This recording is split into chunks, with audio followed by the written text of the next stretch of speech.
release. And another point that you will note that upsets me a great deal is our inability to keep track of these guys and make sure that they're not committing any more felonies while they're out on felony release. Trevor Todd Rubin, a.k.a. Weebo, charged with aggravated assault, including the use of a deadly weapon in commission of a felony, theft by receiving stolen property, criminal mischief to a vehicle as a felony, a third-degree felony, and that one will bring a little bit of an extra pinch because it was felony on felony release, and criminal mischief in general. They also went after Elton Masasi for aggravated assault, second-degree robbery, burglary to a motor vehicle, theft, and criminal mischief to a vehicle. He apparently was not out on some kind of a felony release. But the magistrate report does some interesting writing. It talks about the series of events that we know of, and you would think that there would be collaboration between Trevor and Elton. You'd think that they would have been kind of on the same page, as it were, on exactly what happened. But no, it's not. The magistrate report goes on, says Masasi was located, and he reported a very different sequence of events than that of Rubin. Masasi reported that Rubin was the aggressor and that he had approached Maurice's car and began banging on the passenger window. He reported that Rubin was the first to attempt to punch Maurice Jones, and Maurice defended himself. Masasi then exited the vehicle and attempted to hit Maurice. Maurice then got into his vehicle, reversed, and tried to drive away. Masasi admitted that as Maurice attempted to drive away, this time going forward, Masasi tried to block his getaway and jumped onto the front of the Honda, which is the noise. If you've seen that first video, that's the noise that we heard. Masasi and Rubin then tried to get their revenge on Maurice at the Mobile Mart and attacked him from behind. He admitted to swinging his knife at Maurice and using the knife to damage his vehicle. He admitted to entering Maurice's Civic and damaging the inside of the car with his knife as well. And so here's, in my mind, there's a couple of things that we need to add to this list here in our own conversations about the road rage incident and Castle Doctrine, stand your ground laws, and things like that. Initially, it sounded like the conversation was just a couple of jugheads and a slingshot. And now we're hearing it's a couple of jugheads, a slingshot, and a knife. So, you know, as we didn't know this before, right? As we talk about the escalation of hostilities, that becomes kind of important in the conversation, right? Because there were a lot of people that were going, well, it was just a slingshot. Well, it was just, don't worry about it too much. It's not a whole lot of damage can be done. It's not a lethal weapon, right? But a knife, different story. If the guy had on him a pistol, if Maurice had a pistol, and the guy came at him with a slingshot, I suppose an argument could be made in the court that was not equal force with force. But I don't know that there is a court in the land that wouldn't let you off the hook if you put a cap in somebody because they were coming after you with a knife. And a knife is a lethal device. And so I think that would change and color a little bit of this conversation. Watch this one carefully, just to see where it's going to end up and what's going to happen with these guys.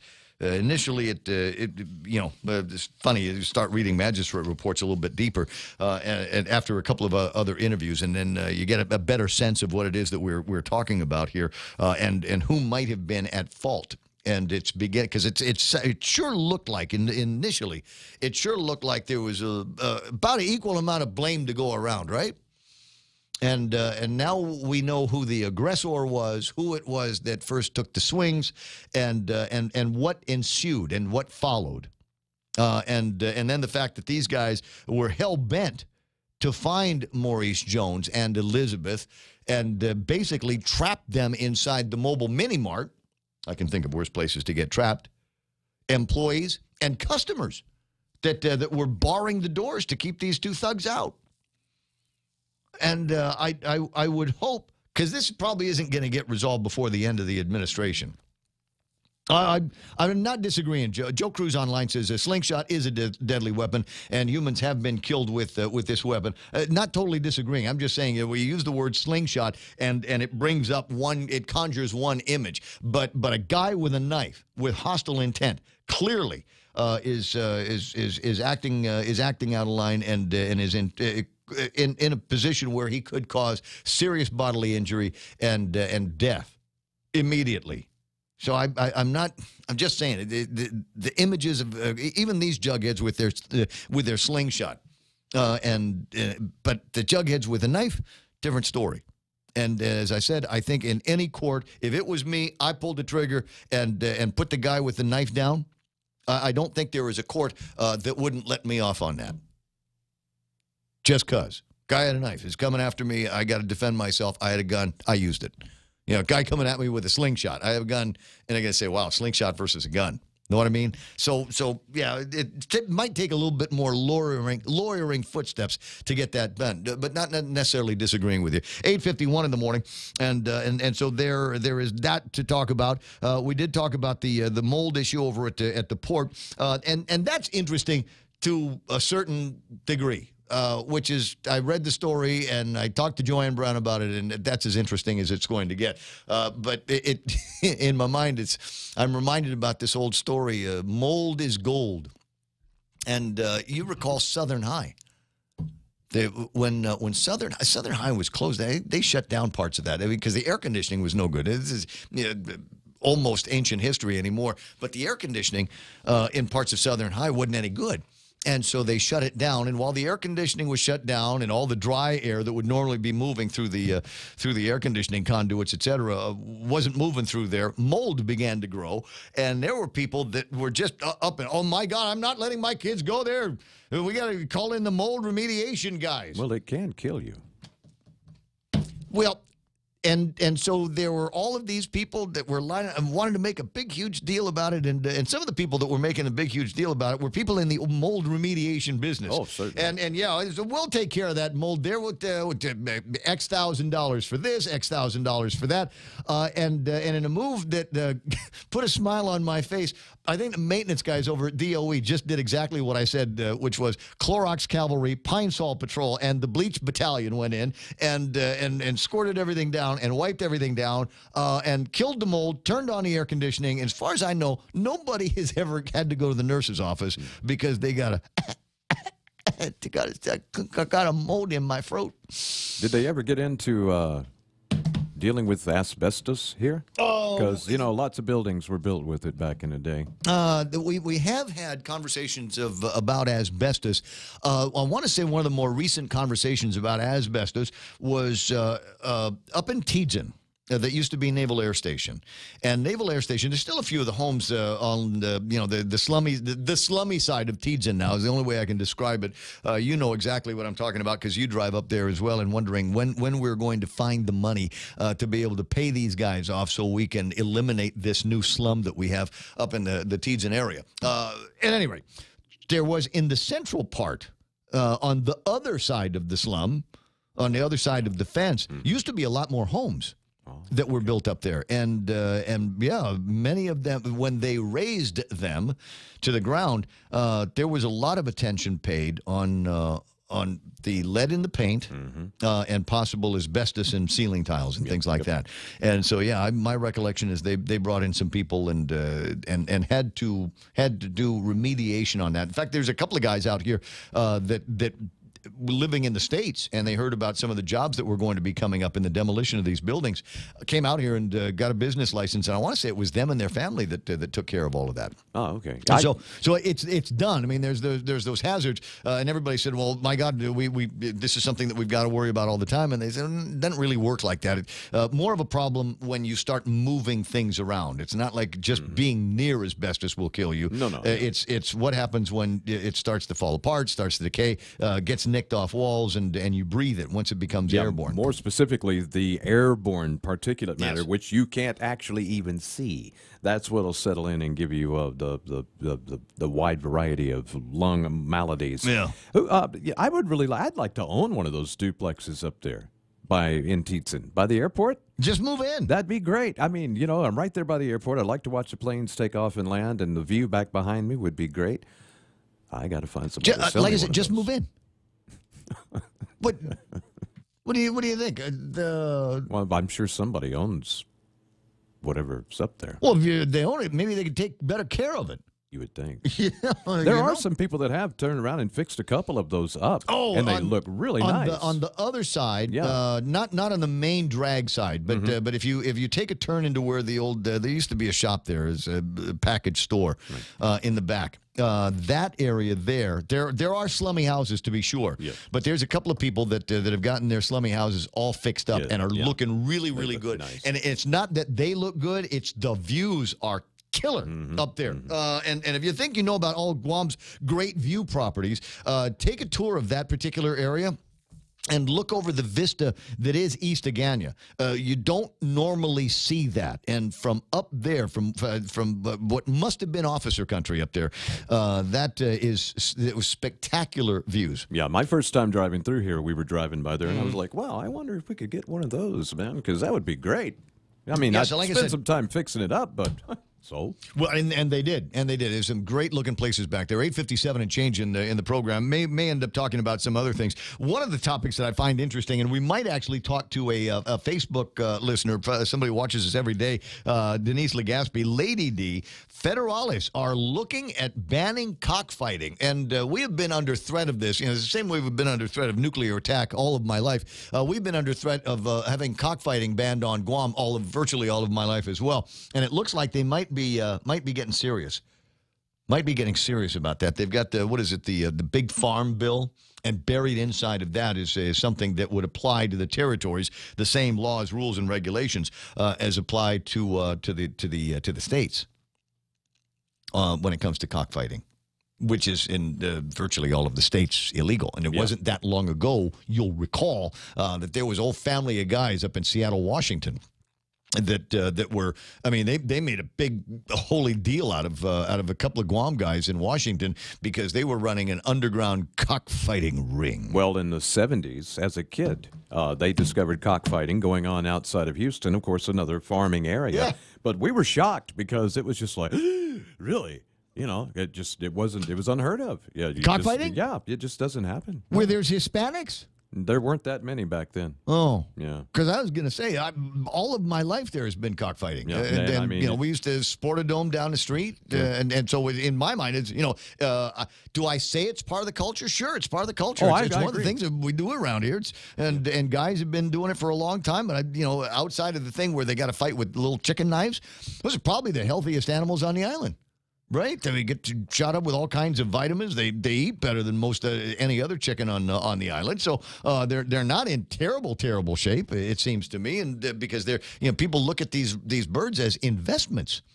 So they're going to try as much as possible to to take care of them during their fighting lives. It's a tough way to die, but if you've ever seen the way that they the chicken manufacturing goes, it ain't all that different. At the end of the day. 8:59 and change. Coming up, Fox News Live on the other side of that. A little bit more conversation.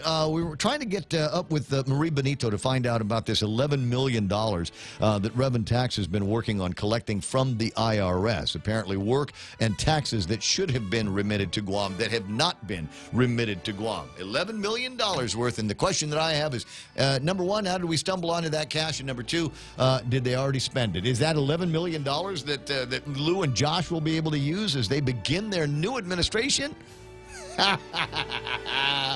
We're KUSG. Got you. Stand by for Fox News Live.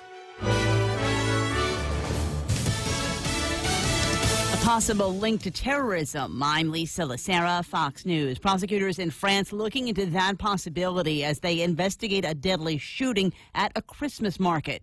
Fox's Steve Rappaport has more live. Lisa, authorities say the gunman is known as a suspected extremist and he was shot and wounded before fleeing the scene. Several members of the European Parliament were close to the market in Strasbourg when the shots rang out. Irish politician Martina Anderson tells Fox's sister network Sky News. I heard over 6 shots, and at that stage there was chaos, confusion. Everyone was running.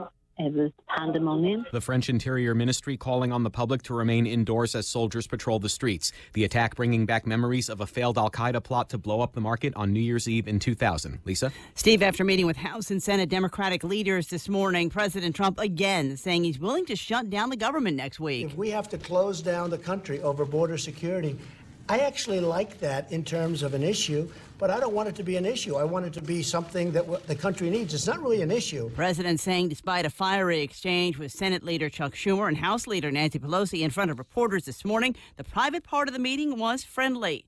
The Senate approving a final version of the Farm Bill. Fox's Gernal Scott has this live. Lisa, the bill earmarks money in part to fund food aid and agriculture programs and will cost $867 billion. The bill had been stalled for months, mostly because of debate over the food stamp program. That benefits low-income Americans won't change much. Neither will conservation and forestry provisions that came into question as western wildfires raged. But crop insurance will be reauthorized for farmers. Agriculture Secretary Sonny Perdue says the bill will be a safety net for the farm economy. Lisa. Thanks, Gernal. This is Fox News.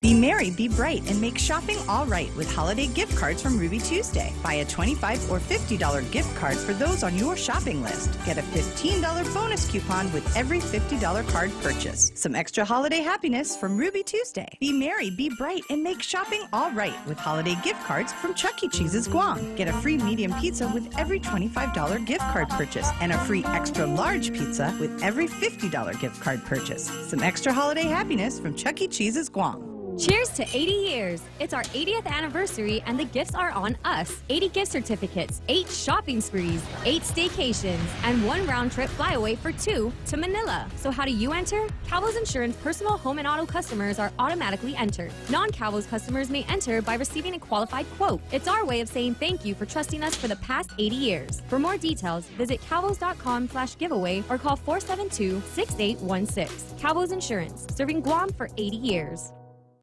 The head of Google facing questions about user data and privacy at a House hearing today. Google CEO Sundar Pichai facing questions about user privacy at a House Judiciary Committee hearing.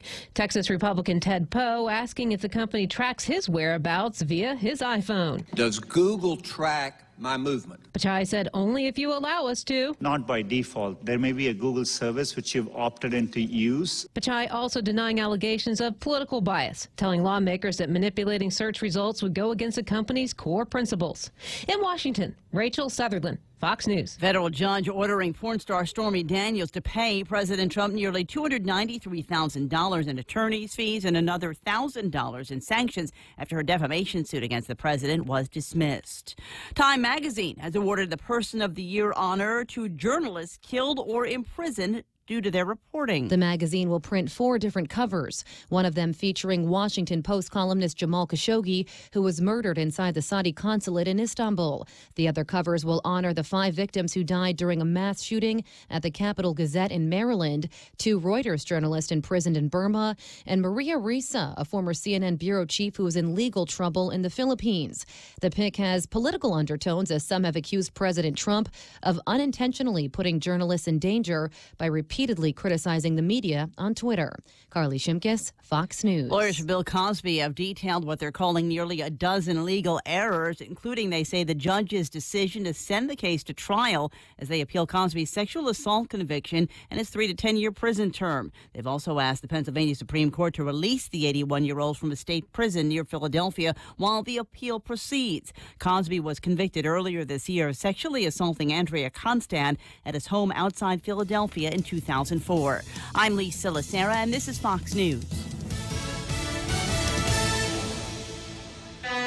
Here at APL, our core values give the company its heart and soul. Whether it's connecting your business with our global network through our newly enhanced service or investing our efforts into giving back to the community, APL is committed to serving you. We humbly honor the opportunity to find innovative solutions for you and your business. To learn more about our enhanced service, call 588-4651 or visit www.apl.com/Guam for more details. There's the King's Crazy Holiday Menu.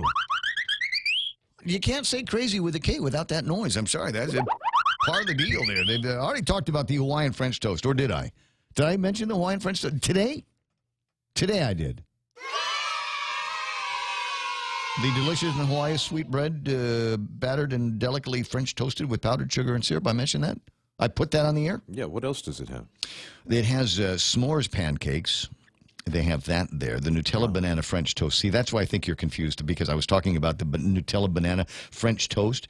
But the other one is the Hawaiian French toast. I went into a sugar coma just listening to you talk right? about it. Well, I mean, because these things, they're sweet and they're so good for you. Well, let me end on this one. This is the last one I'm going to be able to do this morning. So make it the breakfast burger, because I love me a burger. A regular King's burger patty, which is already good. American cheese, bacon, hash browns, and fried egg on top of Hawaiian sweet bread French toast. That's what you're going to be eating for breakfast today, or maybe tomorrow at King's.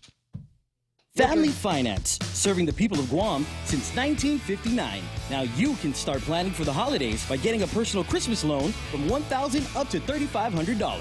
Family Finance has 3 convenient locations to serve you. Give them a call in Dededo, 633-4473, Hagåtña, 475-4545, and the Upper Tumon location on the 2nd floor of the Pacific Building at 647-5626. Get your Christmas loans today from Family Finance.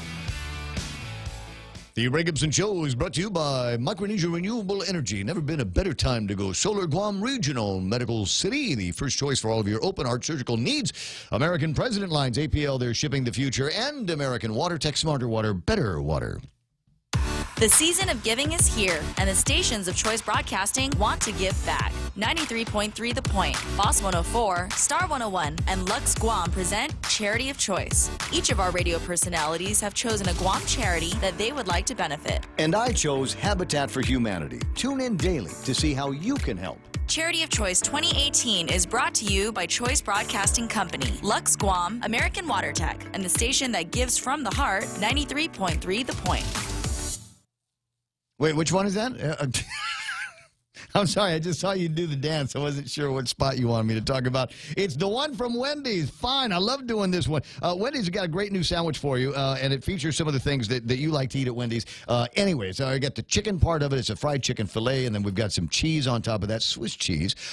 Bacon, Applewood smoked bacon, and it's not just any Applewood. It's the thick-cut stuff that they like to use over at Wendy's. And then we put some maple syrup on it, so you get a little sweet, you get a little savory, you get a little sticky. All in a croissant. We put it in the croissant so you can drive and eat it at the same time. You're going to love it, I'm telling you. Find that for lunch today at Wendy's. Ray Gibson brings you closer to the action. Any speaker, anytime. Morning talk that matters.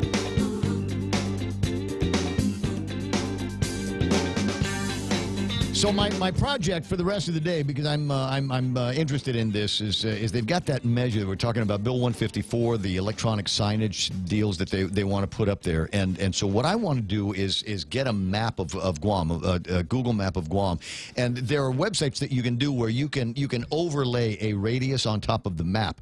So I want to get a map of Guam and then overlay that. What is it? 3,500 feet radius, just a little over a half a mile on top of that, and see all of the places where if I wanted to get in the outdoor sign business, now I could not put a sign, right?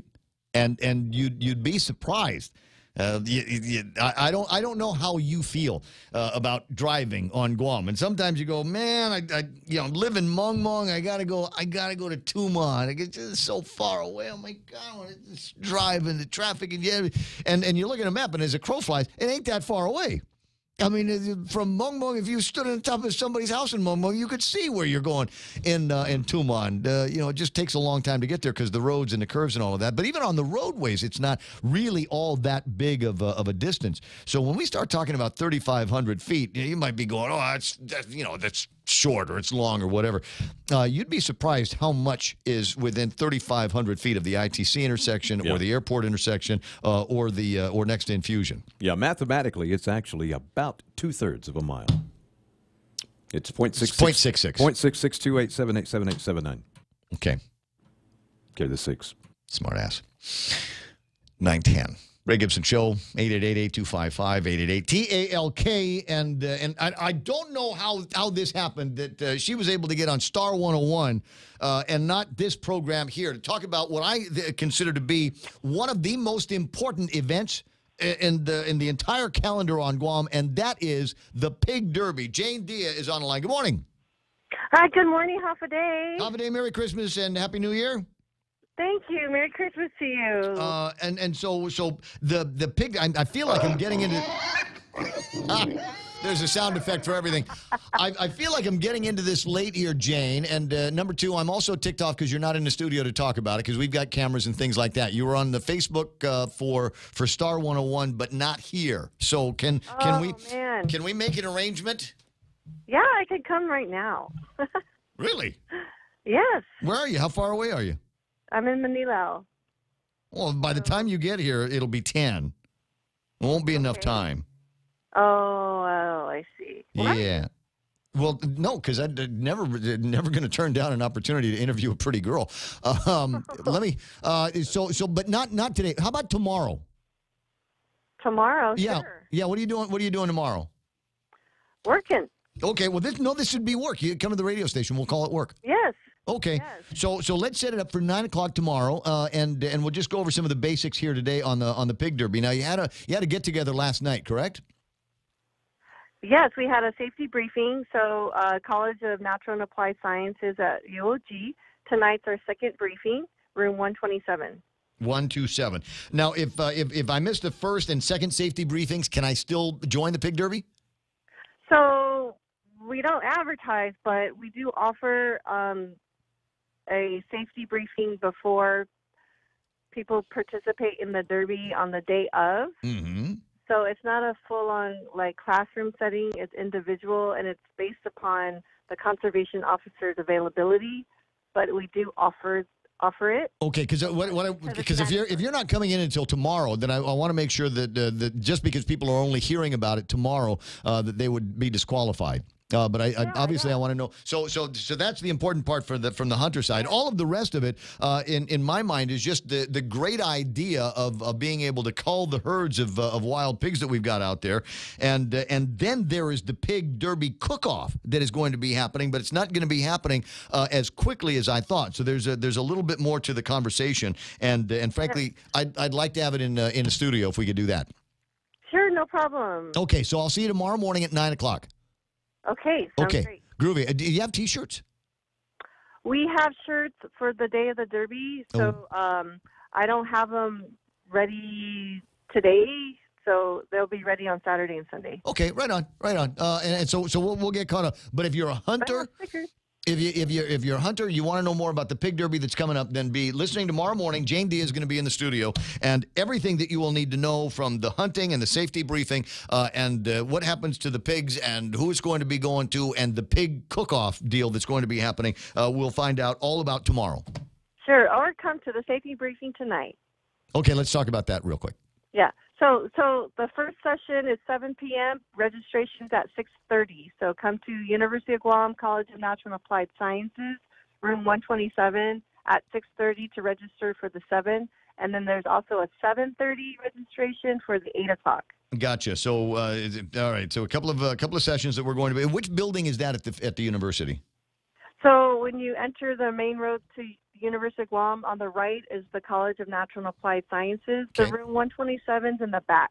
In the back, at the corner, right? Yes. Okay, at the corner of not the room is in the corner, but the building is in kind of the corner of the university property, right? It's past. Is it past Dean Circle? Yes. Okay, gotcha. I know exactly where you are. So what room again? 127. 127. Gotcha, Jane. Be looking forward to seeing you tomorrow. Okay, great. Thank you. All I'll right. see you. Groovy. How much fun. Isn't it great to be me? Let's all just say, man, it must be great being Ray. Yeah, it is. Ed Massey saying, sorry, just got home from work. Hafa-Day, guys. It's 9 o'clock in the morning. Must be an overnighter. Beck Salazar is there. Debbie Ratoyan, Linda Gabriel. Who else I got? Dina Nedidog is there. Mike Manessa Nauta. And Dennis Ben Soers back in. I had to restart the feed, so I might be reading a couple of names of folks that I've read before. Ramona Nakamura, and then there's Uncle Ted from the ranch, and Bob O'Malley saying good morning. Lynn Vince Borja Polino. Shelley's found us. Daryl's found us. Bill Salisbury is there. Dave Duenas. Lynn Perez. Cousin Tommy's found his way back. That's nice. Pretty Ashley Calvo Rodriguez is online, and Sonia Sillingung is there as well. Huffa Joe and Denise, et cetera, et cetera. Is it standard discipline for Ed for being late? Standard discipline? Yeah, standard, or should we go easy this time? Well, I mean, 9 o'clock. I mean, all right, so here's the deal, Eddie. It's, what we need you to do, and I'm just going to count on you to be able to do this here, is get a few grains of uncooked rice, throw them on the floor, and kneel on them. Yep. For as long as you can handle it. Yep. Right? And I know what you're thinking. No, Ray. No, not that one. Look, the nuns made me do it. So if the nuns made me do it, you have to do it as well. What the heck is going on here? 888-8255, 888-TALK. Now, my producer is going to get mad at me and going, really? You made me get the girl on the phone, and that's all you're going to talk with her for like 2 minutes and set up a radio date? What's the matter with you? What? Name on the door. I can do that. So, yeah, but it just means we got something set up for tomorrow. So we'll spend a little bit more time talking about that. What are you pointing at? Just say it. I know you wanted to play the Calvo address, and we never got around to that. Oh, okay. Wait. So I just thought I'd threw it out there. Let me just make sure. Do I have that? Can Keep in mind this was actually yesterday. You wanted to play it, so. I've been wanting to play it every day, but I haven't had the chance to do it. This actually might be a little bit tricky. Let me see if I can get the thing up, because I had to restart the gizmo, and the gizmo likes to start in some kind of an order, and if I don't start it in the order, then it gets mad at me, and I'm not sure that I'll be able to actually get the thing. Oh, I will be able to do it. How about that? Let me just put this back on. Click that. And I should be able. I'll do this on the screen so everybody can see the rigmarole that I have to go for when it comes to this. Ed saying I worked the graveyard at Guam Plaza. Yeah, you know what? I know what you're going to say is I worked the graveyard at the Guam Plaza. You got to get me off the. You got to give me a break. No, I've seen the tourists walking around the Guam Plaza, and I'm sure you know what you should pay for working there. You should get paid for Korean hot pants and all that. I'm just saying, buddy. I'm not the guy to be lenient on things like that. 888-8255, 888-TALK. See, now I gotta do the whole thing. This might actually require some kind of a break, because now I have to re-log in. Shut up! It's not funny. The rigors of doing live radio, and if you don't get it right, there's all kinds of trouble there. Good Live Lord. radio is best. All right. What's the guy saying? I agree with Bob. Where can one refer to themselves as a particular gender? Yeah, that's an interesting conversation that they're having over at the legislature. I don't know where you're going to chime in on that one. Is there a part of you that says, "Oh my God, we can't do this," and then there's another one that says, "Oh my God, how can you not? Where are you backwards and non-revolutionary thinkers and things like that?" Okay, there is the link. Clicking on the YouTube, clicking on that, and now, ladies and gentlemen, here's Hoffa Day and Merry Christmas, my friends, family, and my dear people of Guam. The National Guard has made great strides these last several years. Their professionalism and dedication to serve our island and our nation caught the attention of military leaders, and as a result, we accomplished some firsts. A few years ago, we had the largest deployment of the Guam National Guard. And that was shortly followed by the addition of the aviation detachment within the Guard, equipping our Guard personnel with helicopters, enabling them to assist with search and rescue in our region. And more recently, we learned that our Guard members would be taking over the security duties of the Terminal High Altitude Area Defense. I also make note that for the first time ever, we have 3 federally recognized general officers in our Guard. The most we have ever had is 1. Additionally, all 3 can wear their rank as general officers into the Pentagon. Now, this is a huge recognition of our Guard, who have sacrificed so much to ensure our protection and safety. It is also an acknowledgement of the immense role of our island and our people that they have in national defense.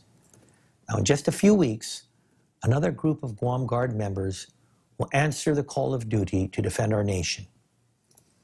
I ask that you join Ray and I and our families as we pray for their successful mission and safety while they serve our great nation. I also want to share our thanks to all military service members here and across the oceans who stand at the vanguard so that we can sleep safely at night, confident that our freedoms are protected by the greatest military in the world. Thank you for your service and sacrifice. Merry Christmas, and God bless the island of Guam and the United States of America. Well, there you go. The governor's address. I thought it was going to be a little bit more Christmassy. I'm not disappointed.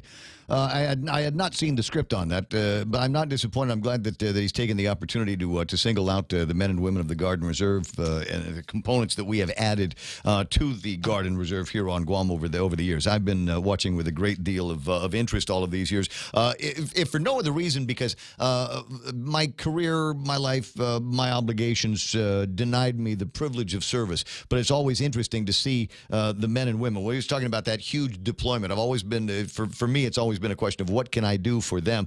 And when he was talking about the deployment of 600 men and women once upon a time, I remember that because I was there when they deployed them. It was one of a handful of moments in my life outside of my daughter being born that I recall getting very emotional at the time. We were all in the UOG field house. And it was a big affair, as you might imagine, posting of the colors and a couple of speeches and things like that. And there was one moment in the program where it was kind of unplanned and unscripted. But and there wasn't anything else going on, and so I decided, what we ought to do is we ought to get everybody off the rafters here. All these 600 men and women in uniform down at the bottom of the field house, and up on the bleachers were all of their families, wives and moms and dads and kids and cousins and all of that. And I said, what, maybe we ought to send these guys off right, and why don't everybody that's in the bleachers come down to the floor, find your serviceman or woman, and let's do some hugging and kissing. And the place the bleachers emptied out practically, and everybody on the floor. It was just an incredible moment. And I remember standing up at the podium at the field house, and I'm not going to say tears streaming down my eyes, but like I said, it definitely got me in the feels. And remember yesterday I was talking about Don Goldhorn is in town, 9/23. It's possible, depending on which Rotary Club you're going to be going to, you may actually see him lurking about and looking for somebody to buy him a lunch. So if you get the opportunity, him and his wife are in town, give him a call and invite him out for a lunch. And my guess is there's so many people that he's had the opportunity to work with and touch over the years that he was the AG at Adjutant General at the TAG at Guard and Reserve Outpost here. He's probably got a whole bunch of free lunches lined up just anyway. All right, now back to the rest of the program. It's possible we'll hear from Marie Benito before too long. She said she's got a 9 o'clock. She sent me a note. She's got a 9 o'clock meeting, and if we get a hold of her, we get a hold of her. Otherwise, there's plenty of other people we can talk to, and today's list and yesterday's list is absolutely huge. So Pig Derby lady is going to be coming in to talk about that tomorrow, and I'm not sure how what my feelings are on this. It's certainly concerned anytime there's a threat to the safety of our kids in the school, and maybe you've seen the story. They found a couple of bullets, a couple of rounds were found at Untalan Middle School. And so they put out a shelter-in-place policy, which I think if there are concerns that there might be an active shooter on the campus, evacuations, call the police, do whatever it is that you've got to do, and all of that. And so I recall it. I want to say that this is a change in the elevation. I think they did actually partially evacuate a school or stop the process when they found a round at one of the campuses. And I guess it's happening more often. So they said, all right, fine, we're not going to shut down the operation, but we are going to ask everybody to shelter where they are until we can be assured that there's nobody here that's going to cause any harm to the kids or the students. But it still feels like, just because it's a round, right? Just because they found a bullet.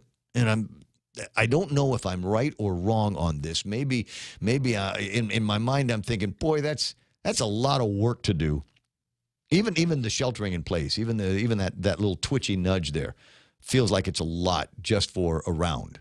But then I don't want to be the guy that says that stronger measures should not have been taken if, in fact, it turns into something that is more tragic. So I don't know. Just there's a part of me that thinks it's a little much, but you know, we err, I suppose, on the side of caution and an overabundance of caution in situations like that. Not sure how you feel about that, but you're welcome to talk about it as well. The editorial, and I'm sure this is going to come up in Senator Bob Klitsky's program this afternoon, as he will take, and I don't know how he's going to do it, because today it looks like the editorial in the PDN comes from the Gannett guys, the USA Today guys, so it's not so much a local deal. But in today's Daily Post, use of potentially deadly slingshot projectiles must be banned. And I'm going, oh, really? Normally, I agree with what they've got to say in the editorials and the editorial board over at the Daily Post, but I'm not sure about this one because it has that same kind of feel as, I don't know, gun control. It sounds to me like it's going to be futile. It will be a futile attempt at being able to control something that heretofore nobody even thought needed to get controlled. It's a slingshot. Now, I get that there are things like wrist rockets. When I was in high school, we found a way to almost weaponize slingshots. You take the little piece of paper and you fold it and then you roll it. And if you were good, you get like a staple, right? You put a staple on the leading edge of it, and then you bend that over, and you've got a perfect wad of paper that you can, you get the good rubber bands, right? The sweet National Office Supply, 1/4-inch rubber bands. And you hold them back, and then you whack the freshman. Pow! Raise a welt. And so that's, we had the actual slingshot wars when I was a junior and senior at Father Duenas, which explains, why I've only been able to reach a certain level in my educational career. Because apparently they don't allow slingshot wars at the University of Guam, just saying. But there was such a thing. Now, are these guys using a lot more sophisticated slingshot technology out there? Probably. Have they figured out a way to weaponize and make very, very painful things like rebar? That just sounds scary, doesn't it? Slingshots and rebar. But the guys are talking about banning it at the Daily Post in their editorial. And I'm going, you're not going to have any, it will be as successful as any conversation about a gun ban. Because you can make a slingshot. Yeah. That's not tricky. No. A piece of wood and something elastic, and pretty soon you've got something that you can use to kill a bird, and maybe injure somebody. But it's not like you've got to go to the store. It's not like you've got to get it registered. It's not like you've got to do all of the things that you need to do. I don't know how you would ban a slingshot. Maybe we'll talk about that as the program continues. We make it through this portion of the show. 9:30 or close to it in the morning. And I've got Marie Benito on the line from the Department of Revenue and Taxation. Merry Christmas, Prima. Merry Christmas, my primo. How are you? Not as busy as you. My God, I haven't heard from you in 2 or 3 rev tax issues. My God. Oh, yes. Very busy. I mean, to the day we walk out, we just keep on working. Oh, they're going to make you? Are you going to resign? Retiring, actually. Oh, what is that? You're the second. You were the second person I've talked to this morning. I had Joanne Brown on the air earlier, and she's not going to turn in the courtesy resignation. She's just leaving the government. Yes, that was my plan. After this term, then I'm going to retire. I have a sick mom at home. I have my family that I need to start giving some attention to. So yes, that's the plan. Oh, still. Retire? Boy, that sounds like a... What? So you're just going to be retired? What, are you going to sit around and watch grandbabies and stuff?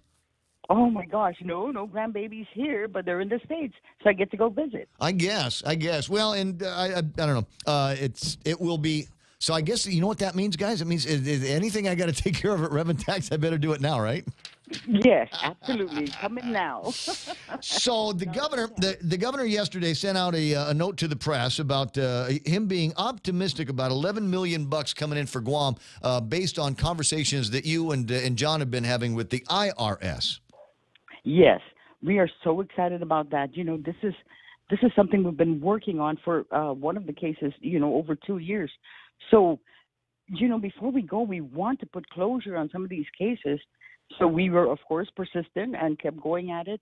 But the good part is we have a great relationship with the IRS and Treasury, so we're able to sit down because they're complicated cases. So, you know, like Revenue Tax, like anybody else, like any government, they're short-staffed. So we just have to go and keep knocking on their door. So now, tell me a little bit about the genesis of these taxes. Would they normally be part of a Section 30 turnaround? Are they businesses that were conducting business on Guam but were paying taxes elsewhere into the federal system, or is it all of the above? Sure. You know, not to get into too much details, but some of them were IRS taxpayers doing business on Guam. So anytime there's business on Guam, that's Guam income. So we get a portion of that. Yeah. So those, you know, that's just one of the many projects that we're working on to identify more revenues. So we're happy to say that, you know, we've come to we have a commitment from them. So yes, that money is coming through. When it's coming, you know, hopefully the next few weeks. So the governor, it says he's optimistic. So is everything except a signature on an actual check, right? Is that level of optimism, or is there still a few more procedural things that need to get done? No, you're right. It's just the process, but we have the commitment. It's just the process now of the paperwork going through. Okay, so maybe any minute now we might get notice from the IRS that they've made the deposit. Within, yes, hopefully the next 2 weeks, because I do follow up regularly. I'm starting to be a pest on her. No. When people owe you money, it's okay to be a pest. Yes, that's all right. And $11 million is a lot of money. The governor didn't say what he intends to do with this dough. Well, you know, I'm coming from Revenue Tax, so my preference, of course, is refunds, and of course, he would love to have that. You know, give people back their money. So refunds. Hopefully, we'll get a portion of that to pay some refunds. So the others, yes, you're right. We haven't decided. Hopefully he pays about, what is it, $6 million that we found out were coming out of critical agencies, GPD, GFD, public health, et cetera. Maybe he can use some of these proceeds to pay them back so that they can continue to do the critical work that those agencies do. I'm certainly in a lot of need for the dollars in this town, but it would be terrible if we used it to fund a couple more holidays, if you ask me. No, Primo, you know, we need the money. Most agencies are short of funds. So, of course, they'll prioritize who needs, you know, prioritize, you're right, life-saving agencies, GPD, GFD. So, and refunds, of course, that's always been our priority. So, you know, we're really happy about it. What we're going to do with the funds, I'm hoping that they'll give us, you know, at least $5-6 million for refunds. Yeah. So yes, that's where I'm. Okay, well, see if it moves off in that direction. Question about, you know, we're talking about your retirement. You're from the government of Guam, and at some point there's going to be somebody else sitting in your desk, somebody else sitting in John's desk. Have you been a part of? I understand there was did the transition committee finance guys meet yesterday? Were you a part of that? No, I'm not part of the transition team. But you know what? They're great people. What do you mean you're not part of the transition team? No. I mean, they did come here and meet with us, but I'm not part of the team where we meet regularly to discuss things moving forward. But, you know, I wish them well because they're a great team, Governor-elect Lou and Josh. They're a great team. And, you know, like my good friend John Moffness put it so eloquently, we hope we hope Lou succeeds because then the people will succeed. I thought that was so beautiful. Oh, it's very well, you know, Johnny has a way with words, right?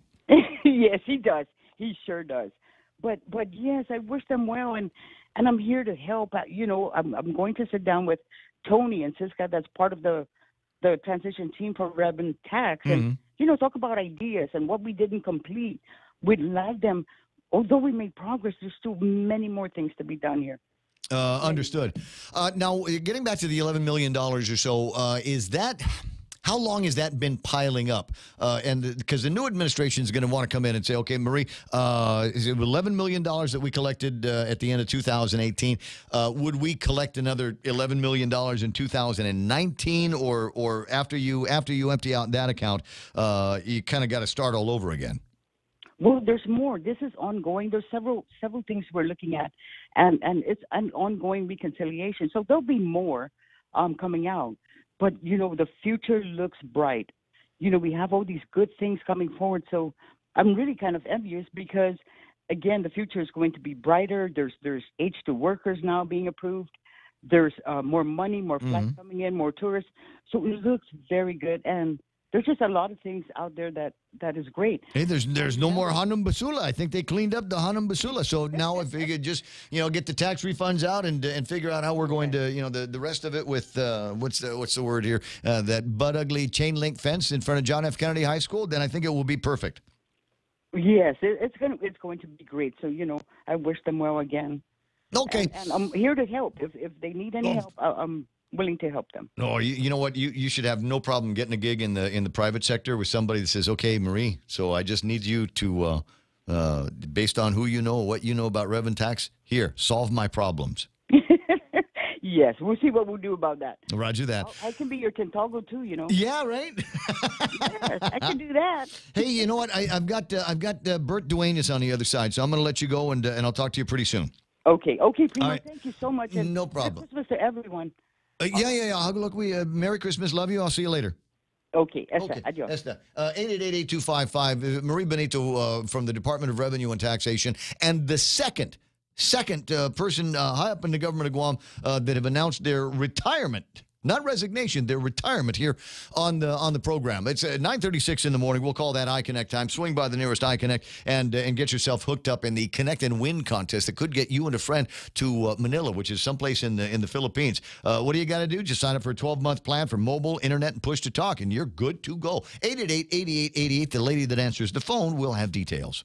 Security Title is honored to join in sponsoring Ray Gibson on the Point. Half a day. I'm Rita Tidegli of Manila, and this is where I start my day, listening to the voices of our community and sharing thoughts about issues that affect all of us. It all boils down to our people and our land. Ingatan ang iyong tahanan. Protect your home. When purchasing or refinancing your home, remember to call the professionals at Security Title, just like you call Ray Gibson in the morning. Chili's 3 for Me menu just got bigger. We're giving you more choices for the same great price. For just $15, you can get a beverage, salad, and an entree. First, choose from a refreshing Coca-Cola, iced tea, or Heineken on draft. Then enjoy a house salad and select your choice of a mouth-watering entree, like our half-rack ribs, Cajun chicken pasta, old-timer burger, personal chicken fajitas, or the flavorful margarita flatbread. So hurry in today and enjoy our Chili's 3 for Me menu for just $15. Available for a limited time. Chili's, more life happens here.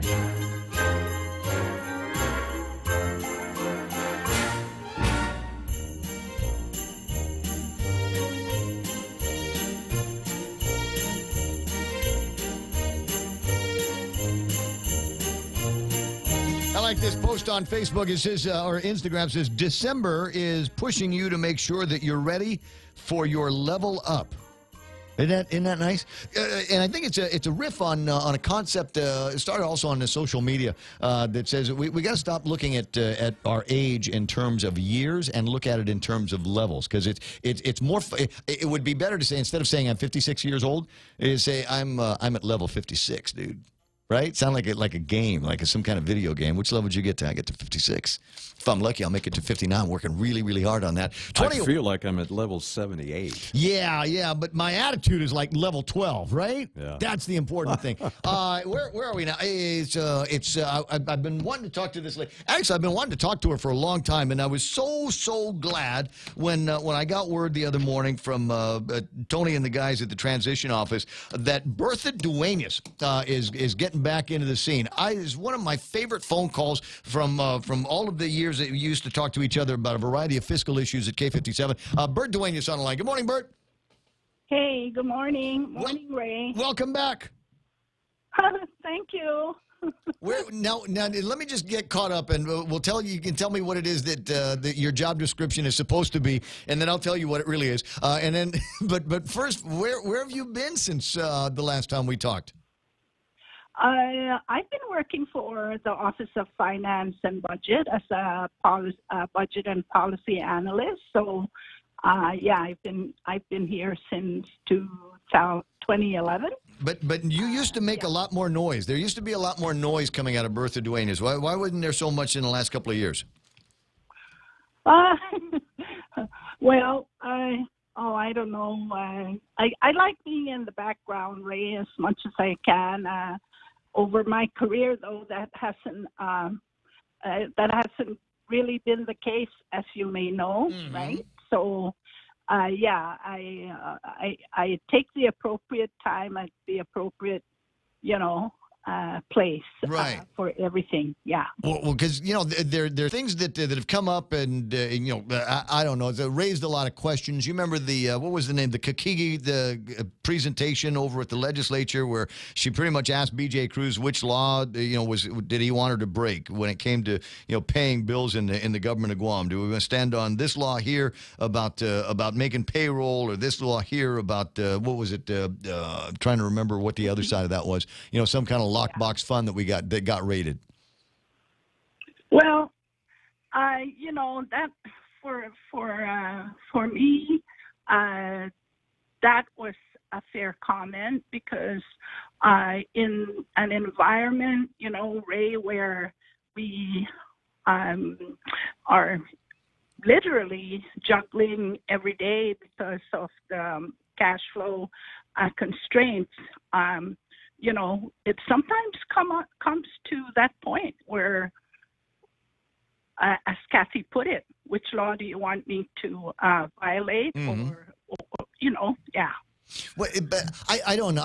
And I've always been kind of skeptical about the things that I hear, and would have preferred to hear it from you when we start talking about the so-called fiscal crisis that we've been living with, apparently or not apparently, for the last 10 months or so. We get told that the sky is falling and we're ready to go over the fiscal cliff, and then you get the governor that says, nope, let's have a $1 million holiday. Let's have a day off for government of Guam employees. That the taxpayers are on the hook for, and we're going, wait a second, you're coming to us for another 20 cents on my gross receipts taxes, and we're giving people the day off. You know what I mean? Yes. Yeah. I understand. Yes. I understand completely. So in the new administration, will there be moments like that? Are we going to be told on one side that the sky is falling, and then hearing that it's okay, we've got apparently a surplus, and so we can afford this $1 million feel-good holiday, and the taxpayer be damned?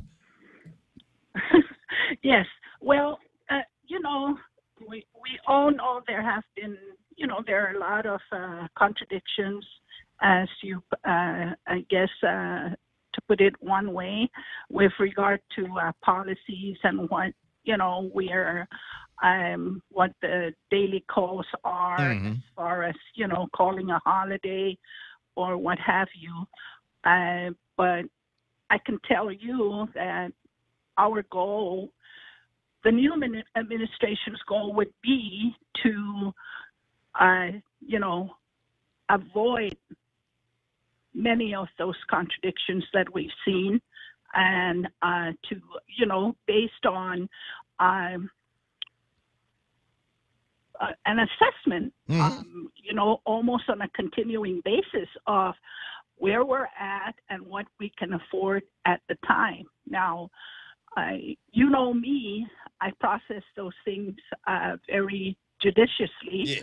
And yes, and I can only tell you that, I'm going to do my best to live up to what I think your assessment is quite correct.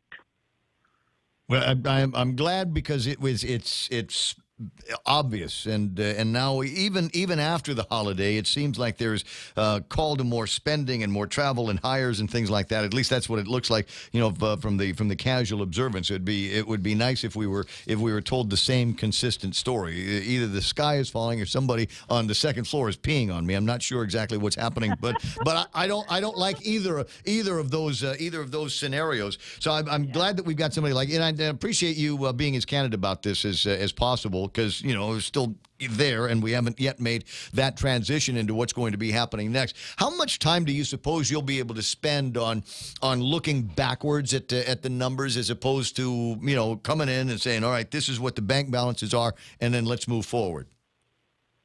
Well, you know, I'm hoping that the transition would be able, the transition folks would be able to hand over reports that would give me a more, you know, an up-to-date status of the financials in general.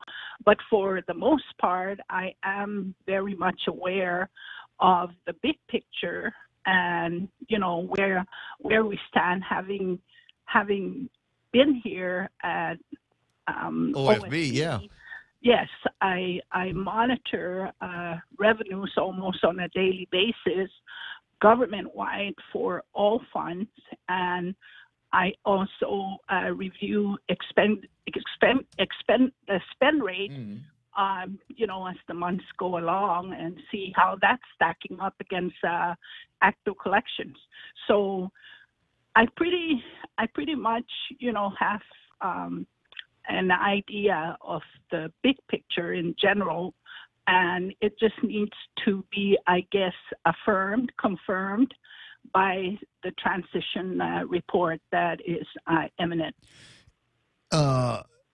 Let me ask this question. It's easy to make predictions, a little harder to see what eventually happens in real life and in real time. Let's say, for example, there is some big spend or a project that comes out of the administration that's going to require some,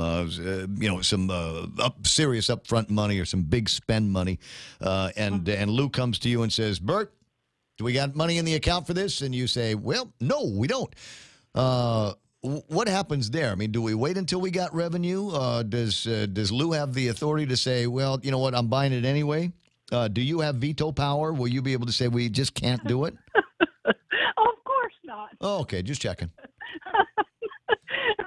Ray.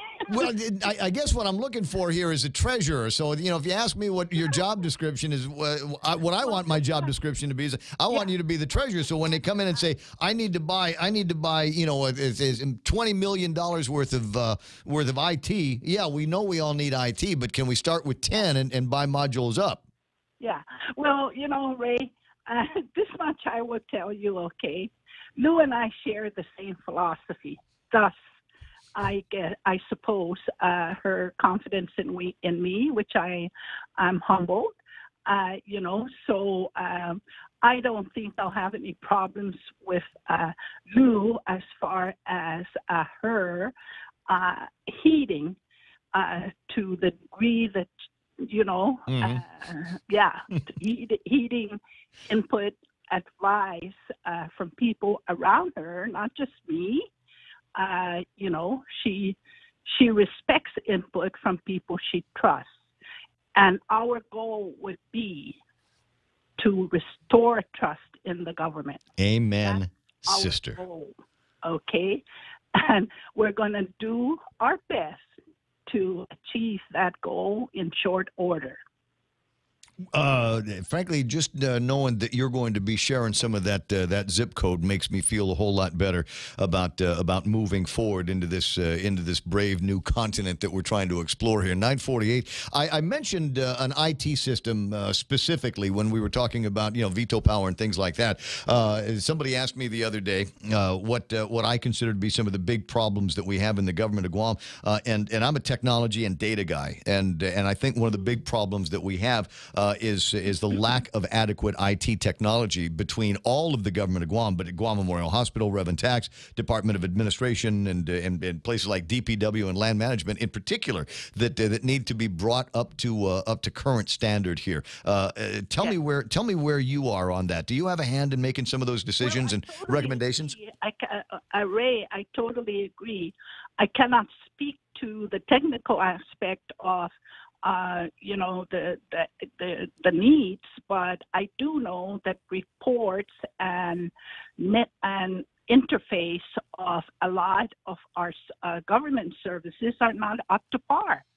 and not knowing how to turn, not being the expert of how to turn that around. I certainly am willing to listen from the funding standpoint. What it would take to improve those areas.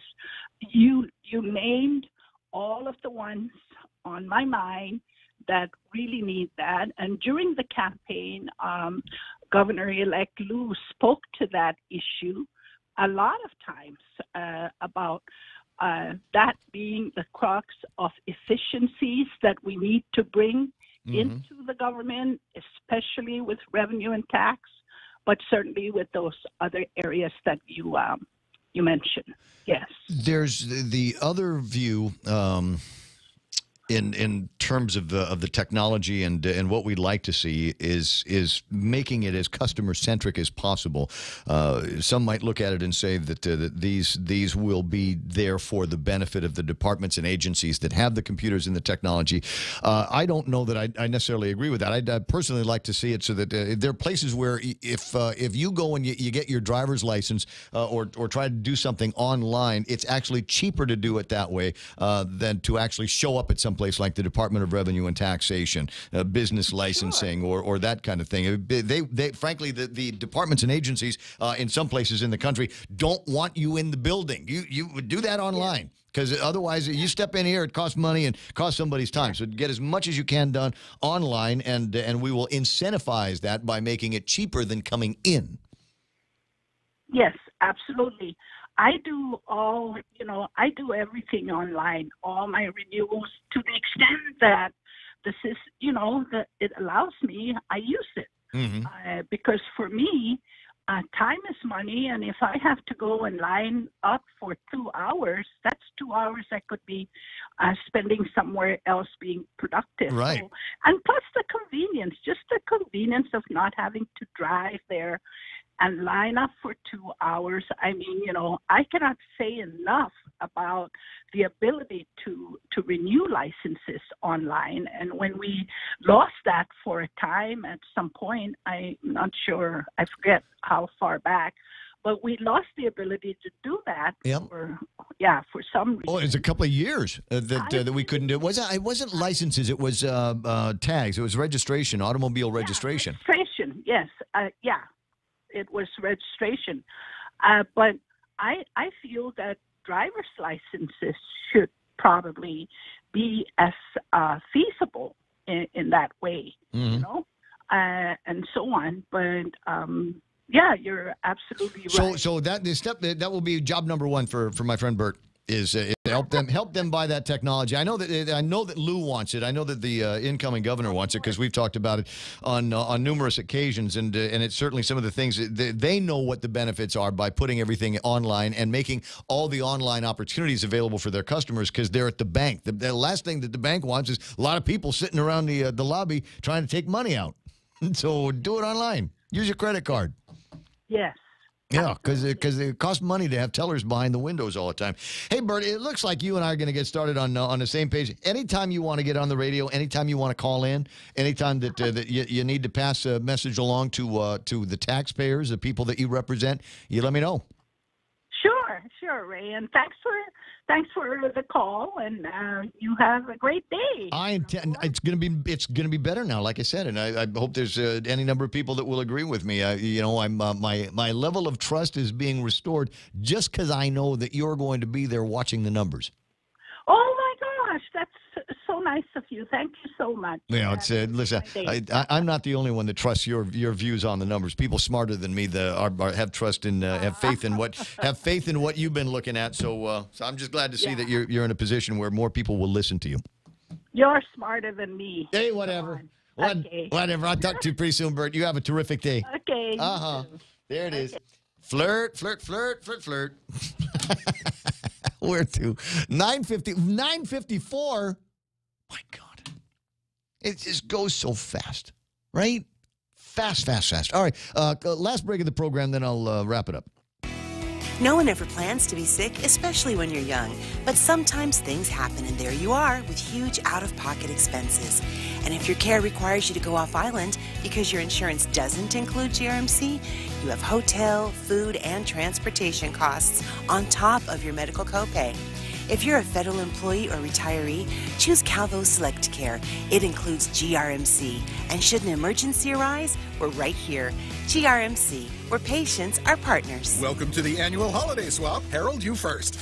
Oh, it's a Subway card. Wow. Nice. Sharon? I'm going to take the Subway card. Oh, Harold, now you can choose a new gift. I think I'll just take that Subway card right back. Okay. I don't think you can do that, Harold. Stuff it, Glenn. This is between me and Sharon. A Subway card is the gotta have it gift. With cards from $5 up to any amount, you'll give a gift and get a gift too. Get a free 40-ounce fountain drink with a $20 load, or get a free regular 6-inch sub with a $30 load on any Subway card. Subway, make it what you want at participating restaurants.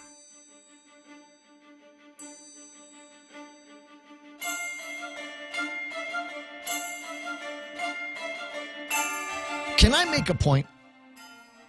I can, right? Because my show, I'm allowed. At 9:55, almost 9:56, just a couple of more minutes between here and the end of the program and Fox News Live. It is a tragedy when people lose their lives needlessly. Over the weekend, tragedy on Camp Watkins, that area there. Somebody got run over by a car. Looks like auto pedestrian accident, and just a gruesome video that I still haven't seen. Please don't send it to me. I don't want to look at it. In my mind, needless, tragic death, and avoidable. Where do we put the blame on things like that? Because as much as I hate saying we have to blame somebody, automatically the assumption is the driver did something wrong. Driver should have been able to see it. Should have been able to react fast enough. The driver should have been able to swerve and get out of the way. In the case of somebody walking on the side of the road, and I don't know, I don't know what the investigation is going to say. Was this individual on the sidewalk? Was this individual on the roadway? I don't know, but I do know that there are people that really take liberties and make a lot of assumptions about where they are and the abilities and the capabilities of the driver. This morning, I was on my way into work, 4:30-ish, and I like to take Sunset Boulevard in Teadsden and come in through that way, make the turnover at the airport, and I'm in the office in like 8 minutes. And this morning, I'm headed towards the airport, and I see this wisp. It looked like a plastic bag that was caught up in the wind and just kind of floating around there. And I got closer, obviously, because I was driving in that direction, and the plastic bag got bigger. And I could tell that it was mostly stationary at this point.